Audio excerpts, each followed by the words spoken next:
Ridley Scott, arguably one of the greatest living directors, is set to release a prequel to his 1979 mega hit, Alien, Prometheus, one of the most anticipated sci-fi films in recent memory.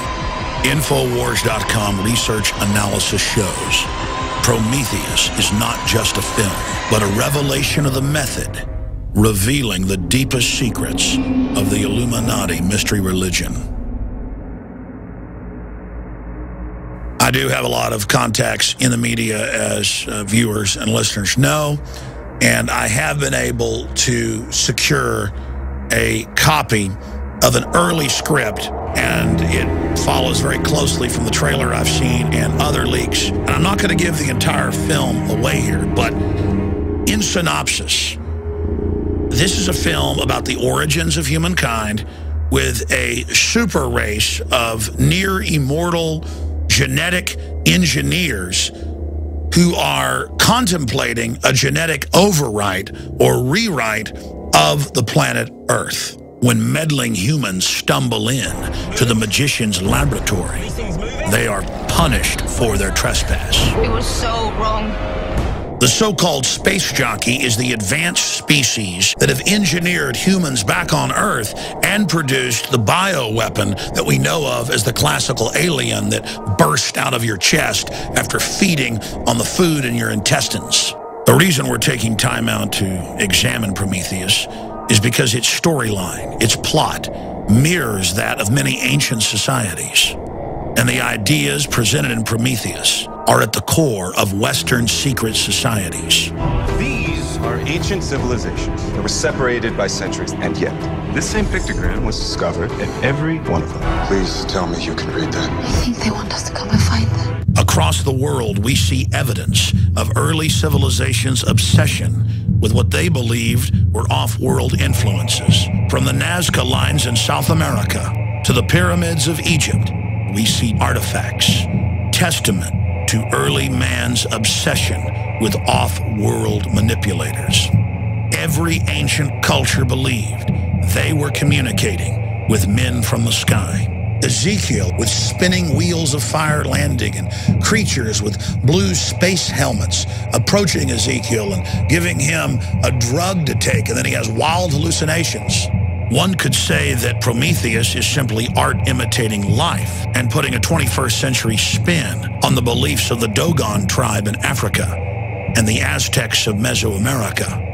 Eric von Däniken, more than any other living person, has popularized the idea of chariots of the gods and that our planet has been visited and manipulated by off-world creatures for thousands of years. But the systems that he popularized were regurgitated whole cloth from ideas developed by the ruling class of this planet. And I want to be clear, every major globalist we look at, going back more than 160 years, is completely and totally obsessed with the idea that off-world aliens are controlling this planet and giving them hidden knowledge.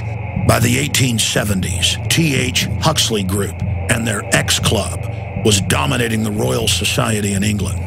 The dominant theory within the X Club was that humans had been seeded here, along with most other life forms, by advanced beings from space. From the inception of Darwin's theory on the origin of species, evolutionary scientists never believed for a minute that life simply started on its own. That evolution is not some random, slow system developing by chance, but is actually directed by off-world seeders, terraformers, creators of worlds. Even the discoverer of DNA, Francis Crick, promotes the idea that life was seeded on this planet in what he calls directed panspermia. It is part of the larger myth of transhumanism. Huxley, Darwin, Wedgwood, the Galtons, they all interbred in an attempt to create this transcendent Superman. The governing class of this globe believes that they are channeling advanced technological systems given to them by ancient alien species. And the science fiction of the last 150 years, whether it's Jules Verne or H.G. Wells or those that came before them, is obsessed with this, and they're on record part of secret societies who believe what they're promoting is actually reality, but knowing that the public is not ready to accept it, they cover it under the guise of fiction. And the film Prometheus is completely constructed around the secret religion of the Illuminati, who believe that they are transcendent and becoming the Superman. We can create cybernetic individuals. We are the gods now. Blurring the lines between fiction and reality, we see a futuristic presentation of the technology conference TED. The keynote speaker is the founder of the Wayland Corporation, Mr. Wayland. There he describes Prometheus stealing fire from the gods.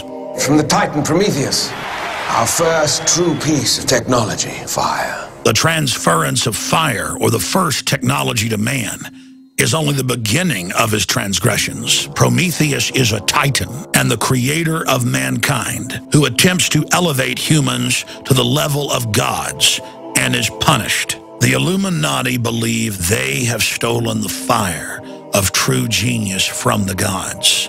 Biotech, nanotech, fusion. As man attempts to become godlike, we release potential forces that can and probably will destroy us. I want to say this in summation. We're not facing off-world genetic engineers that the elite believes created this planet, whether that's true or not. We're facing the global technocrats that are splicing every plant and animal and insect you can imagine together, that are creating chimeras with hundreds of species within them, giving rise to superviruses and bacterial mutations. We are already seeing within 3 generations in rodents total sterilization and massive deformities in these animals.